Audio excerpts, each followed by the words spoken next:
Pilar Primo de Rivera perdió a su hermano ante un pelotón de fusilamiento. Fue el 20 de noviembre de 1936, en Alicante. Al hermano lo llamaban José Antonio. Era el fundador de la Falange. Y aquella mañana lo mataron. Ella tenía 29 años. Y no se hundió. No lloró en un rincón. No se apartó. Hizo lo contrario. Cogió el apellido, el luto y la causa, y con ellos construyó algo que no había tenido ninguna mujer en la historia de España. Poder. Poder de verdad. Piénselo. Una mujer soltera, en la España de Franco. Mandando. Durante casi 40 años, Pilar Primo de Rivera mandó sobre cientos de miles de españolas. Se sentaba en las cortes. Su influencia alcanzaba a la Iglesia y al ejército. Viajaba por Europa como una autoridad del régimen. Franco la hizo condesa. Fue la mujer más poderosa de la España del siglo XX. Y aquí llega lo que casi nadie le contó a usted. Esa mujer, la que más mandó, dedicó cada día de su vida a enseñar a las demás españolas justo lo contrario. Que se callaran, que obedecieran, que su sitio era la casa, que una mujer no había nacido para pensar. Léalo otra vez. La mujer con más poder de España empleó ese poder en convencer a millones de mujeres de que ellas no debían tener ninguno. Fíjese en el tamaño de la contradicción. Ella no se casó, no tuvo hijos, mandó sobre hombres, recorrió el mundo. Y les decía a las españolas que el matrimonio y los hijos eran lo único que debía importarles. Guárdese usted dos preguntas. ¿Cómo la mujer que más poder tuvo en la España de Franco acabó siendo la que enseñó a millones de españolas a no tener ninguno? ¿Y qué precio pagó por dentro la hermana de un fusilado?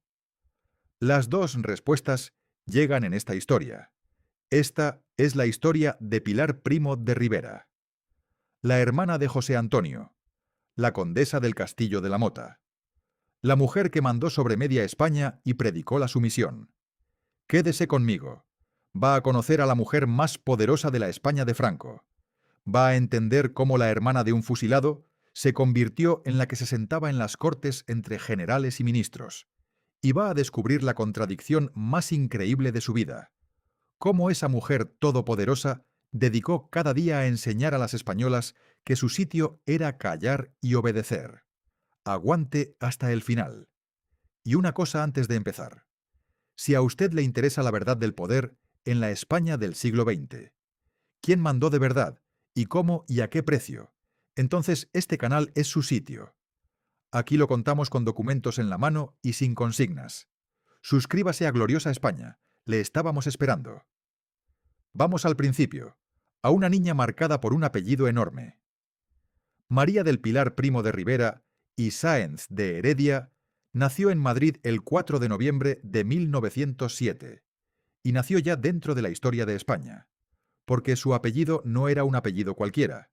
Su padre era Miguel Primo de Rivera, el general que en 1923 dio un golpe de Estado y gobernó España como dictador durante casi 7 años, con el permiso del rey Alfonso XIII.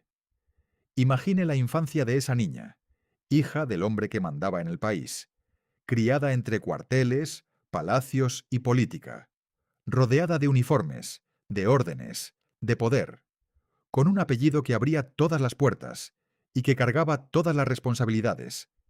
Pero aquella cuna tan alta escondía una herida temprana. La madre de Pilar, Casilda, murió siendo ella muy pequeña. Se crió sin madre, y los hijos, huérfanos de madre, se apretaron entre ellos, muy unidos, sobre todo alrededor del hermano que se convertiría en el centro de todo. José Antonio.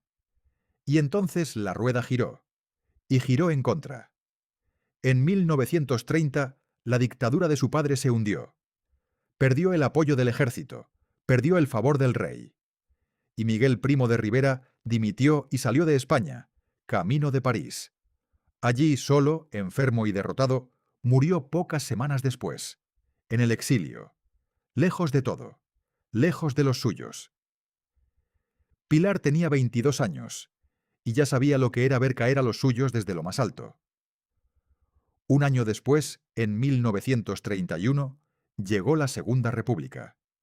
La familia que había estado en la cima quedó señalada. Eran los Primo de Rivera, los hijos del dictador. Y en aquella España que empezaba a partirse en dos, ese apellido era una diana. Fue entonces cuando el hermano dio un paso que lo cambiaría todo. Para él, para Pilar y para el país. En 1933, José Antonio Primo de Rivera fundó Falange, española. Un partido de camisas azules, de brazo en alto, inspirado en los fascismos que crecían por Europa.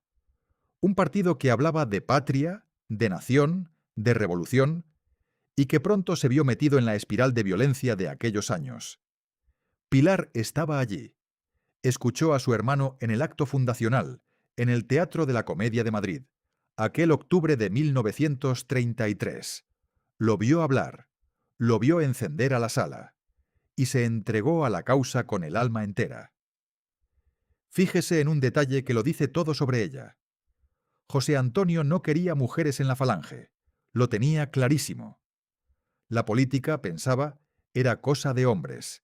El sitio de la mujer estaba en casa. Su propio hermano, el fundador, le cerraba la puerta. ¿Y sabe usted qué hizo Pilar? No discutió con él, no montó un escándalo. Encontró la rendija. Se metió primero en el sindicato de estudiantes falangistas, y desde dentro, callada y tenaz, fue montando lo suyo. En 1934, con 27 años, Pilar Primo de Rivera fundó la sección femenina de la Falange, la rama de mujeres del partido de su hermano. Empezó siendo casi nada, unas docenas de mujeres, hermanas, novias y esposas de los falangistas. Cosían camisas azules, visitaban a los presos del partido, repartían propaganda, un grupito pequeño, casi familiar, fácil de ignorar.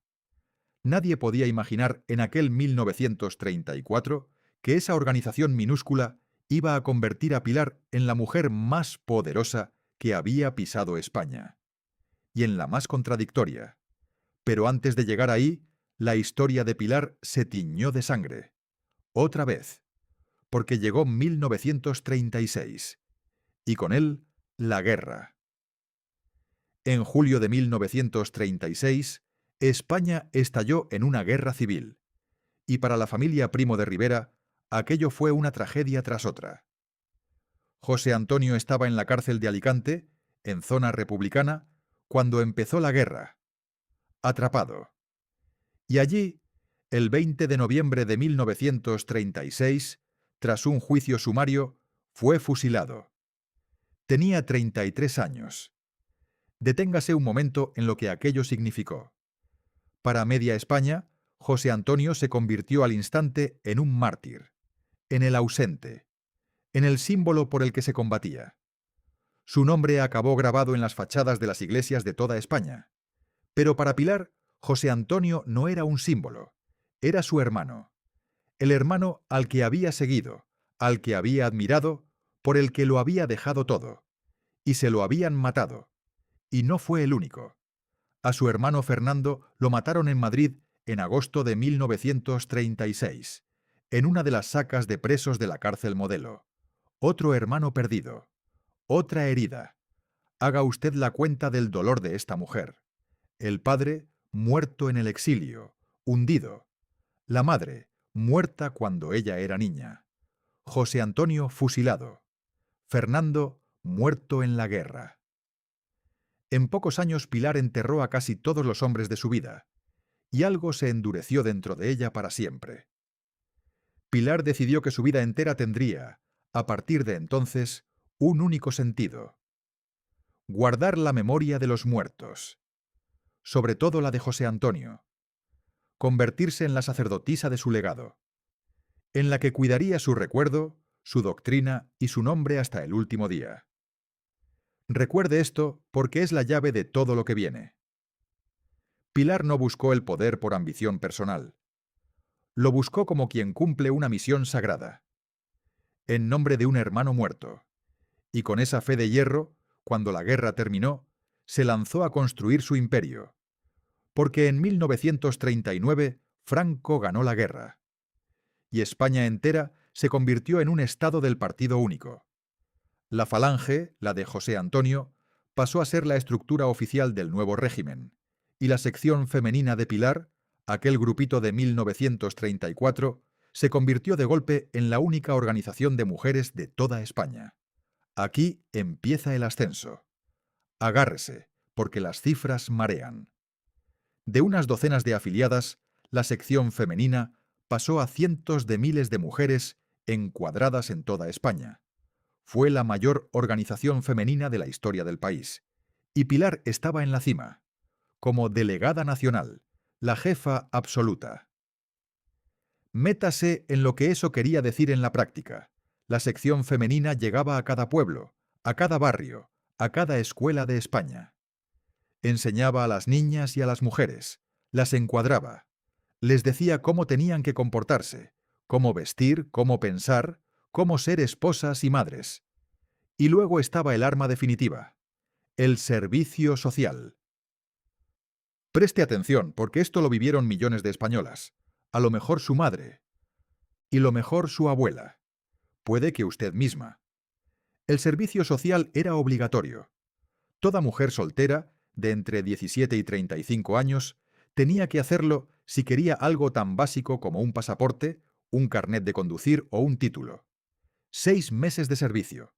En hospitales, comedores, guarderías y clases. Clases de hogar, de costura, de cocina, de puericultura, de cómo ser una buena mujer española. Piénselo bien. Sin ese certificado, una mujer no podía trabajar en la administración. No podía sacarse el carnet. No podía coger un pasaporte para salir del país. La sección femenina tenía la llave. Y esa llave la guardaba Pilar. Era, en la práctica, un peaje. Un peaje que pagaba con su tiempo casi cada joven soltera de España para poder hacer su vida. ¿Entiende usted el poder que eso daba? Pilar Primo de Rivera tenía en sus manos la educación, el encuadramiento y el paso obligatorio de casi todas las mujeres jóvenes del país, durante décadas. Ninguna otra persona, hombre o mujer, controló nunca algo así en la España de Franco. Y su poder no paró de crecer. Fue procuradora en las Cortes, sentada entre los hombres del régimen desde 1943 hasta 1977. Todas las legislaturas. Fue consejera nacional del movimiento. Absorbió organizaciones rivales, imponiéndose a otras mujeres del régimen que le disputaban el terreno. Y en 1960, Franco selló su posición con un regalo enorme. Le concedió un título nobiliario. La hizo condesa del Castillo de la Mota, por el castillo que era la sede de su escuela de mandos. Pilar Primo de Rivera, la hija del dictador, la hermana del fusilado, era ya, oficialmente, una aristócrata del régimen. Pare aquí un segundo y mire lo que había construido. Una mujer soltera daba órdenes a cientos de miles de españolas. Se sentaba en las cortes junto a generales y ministros. Viajaba por Europa recibida como una autoridad del Estado. Y sobre todo, marcaba cómo debían vivir y pensar las mujeres de un país entero. En esos viajes hay un episodio del que conviene hablar con cuidado. En los años de la guerra y la posguerra, cuando el régimen miraba con simpatía a las potencias del eje, Pilar viajó varias veces a la Alemania de aquellos años y admiró la organización de sus estructuras femeninas, que tomó en parte como modelo. Fue un contacto de época, propio de un régimen que entonces se acercaba a Berlín. Con el tiempo, cuando el viento cambió, esa relación quedó atrás. Lo importante para nuestra historia es otra cosa. Que ya, dentro de España, Pilar tenía un poder inmenso. Y ahora dígame usted, con todo ese poder en las manos, ¿qué hizo con él? Y aquí llegamos al corazón de esta historia, al pico, a la contradicción más brutal de toda la España de Franco. Porque Pilar Primo de Rivera usó su poder inmenso para enseñarles a las españolas que ellas no debían tener ninguno. No es una frase para el efecto, es lo que predicó por escrito y en público durante décadas. Escuche sus propias palabras. En 1943, en la cima de su poder, Pilar declaró que las mujeres nunca descubren nada. Les falta el talento creador, reservado por Dios para las inteligencias varoniles. Léalo despacio. La mujer que mandaba sobre media España afirmando que las mujeres no sirven para crear, para inventar, para pensar, que eso es cosa de hombres, por designio de Dios. Y no se quedó ahí. Advertía a sus propias seguidoras contra el estudio. Les decía que no fueran nunca una chica atiborrada de saber de los libros, que no había nada más detestable que una mujer intelectual. Métase en la cabeza de una joven de la sección femenina oyendo aquello. La jefa máxima, la mujer más poderosa del país, una mujer culta que hablaba idiomas y trataba con ministros, diciéndole a la cara que leer demasiado la volvería detestable.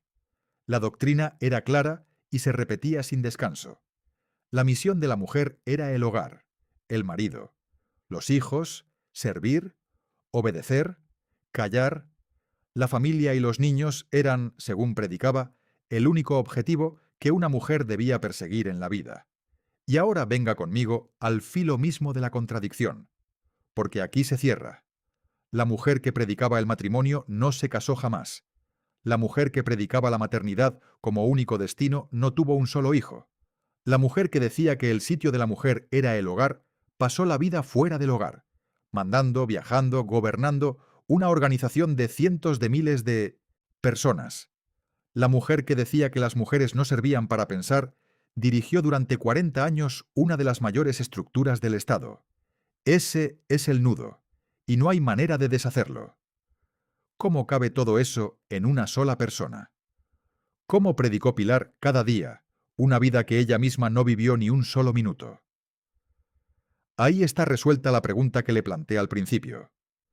La mujer que más poder tuvo en España fue, a la vez, la que enseñó a millones de españolas a no tener ninguno. Y lo hizo convencida, porque para ella no había contradicción. Ella se veía como una excepción al servicio de una causa, una soldado. Y a las soldados, pensaba, no se les aplican las reglas de las demás. Esa fue la gran paradoja del franquismo con nombre de mujer. Ahora bien, seamos justos con la historia, porque el personaje sería demasiado fácil si lo dejáramos aquí. Y la verdad es más incómoda. Pilar no solo predicó su misión, con esa misma estructura hizo también cosas que dejaron huella, y algunas huella buena.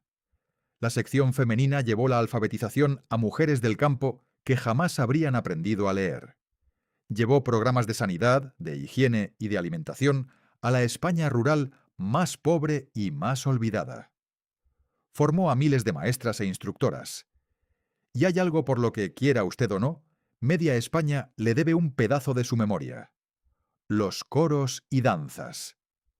La sección femenina recorrió cada rincón del país recogiendo canciones, bailes y trajes populares que se estaban perdiendo para siempre. Buena parte del folclore español que hoy se conserva se salvó porque aquellas mujeres lo rescataron pueblo por pueblo. E incluso en el terreno de los derechos hubo una jugada que sorprende. En 1961, Pilar fue una de las impulsoras de una ley que amplió los derechos laborales y profesionales de las mujeres españolas, abriéndoles puertas en el trabajo que antes tenían cerradas. Fíjese en el nudo imposible. La misma mujer que decía que la española debía quedarse en casa, empujó una ley para que pudiera trabajar fuera de ella. Esa contradicción no se resuelve. Es el personaje. Y esa pureza suya, esa fe de falangista de verdad, la llevó también a un choque que muy poca gente conoce. Un choque con el mismísimo Franco.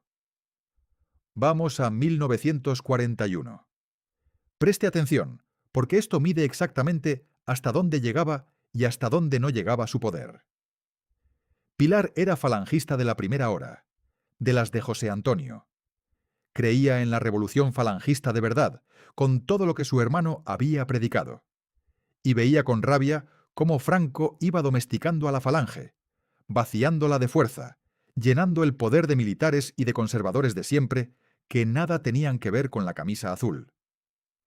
Así que en la primavera de 1941, Pilar y su hermano Miguel se atrevieron a lo que casi nadie se atrevía.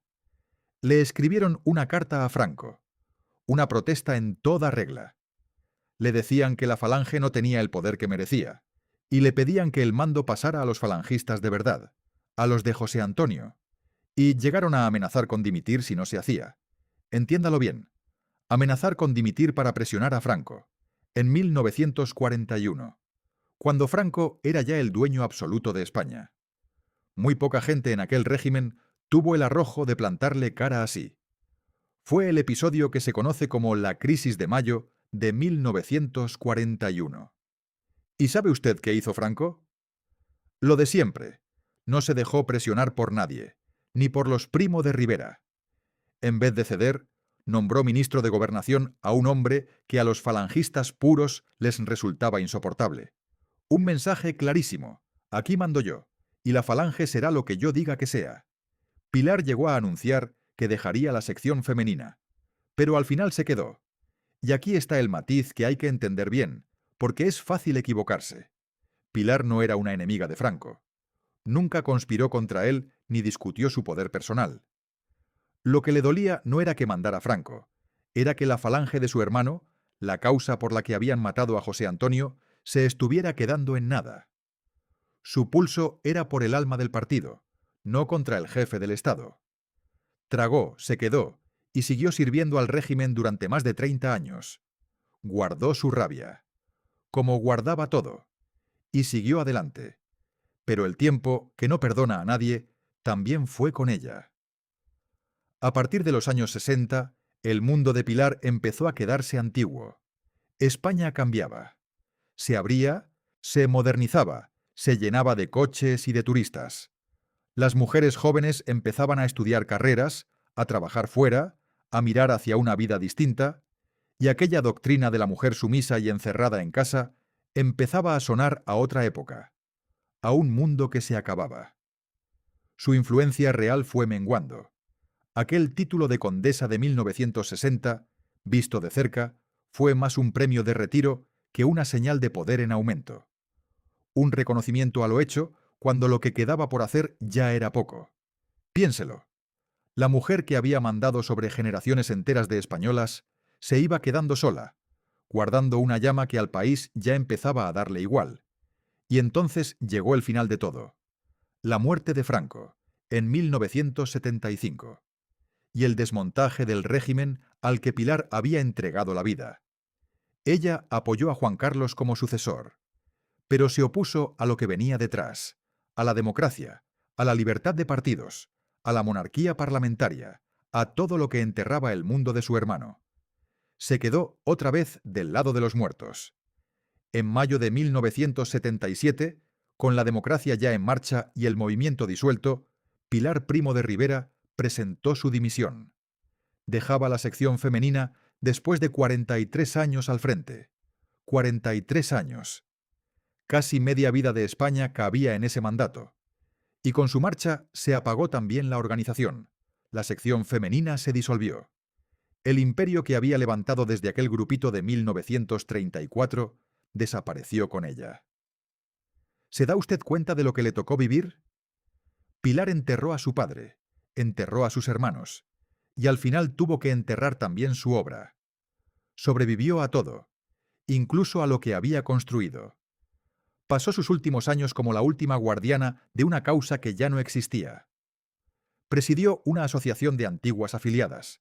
Publicó sus memorias en 1983 y siguió hasta el final, fiel a la memoria de José Antonio, fiel al hermano fusilado en aquel noviembre de 1936.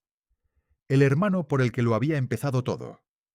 Pilar Primo de Rivera murió en Madrid el 17 de marzo de 1991.